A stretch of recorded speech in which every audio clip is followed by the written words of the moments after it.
Potika tsy misy azo raisiny ny fotodrafitrasa vaovao zay saika anaovana ny toby fiantsonana régionaly eny amin'ny fokotany Aranta.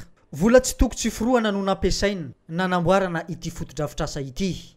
Raha ny zavatra hita teny an-toerana, raha ny fandalovany mpanao gazety teny an-toerana omaly, lasa ny mpangalatra ny tôle eny amin'ity toerana ity. Ny varavarana vita eny amin'ny vavahady tsy hita ny nanjavonany.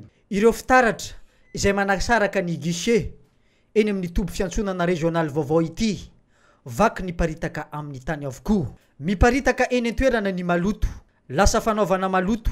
Ny commune Ambonivohitra Mahajanga ny tompon'andraikitra amin'ny fanaraha-maso, ny tsonotsonoavy ny tompon'andraikitra eny anivon'ny commune ny fahavitana ity fotodrafitrasa ity. Niezaka ny mpanao gazety naka ny fanazavana teny amin'ny tompon'andraikitra ho ao amin'ny commune.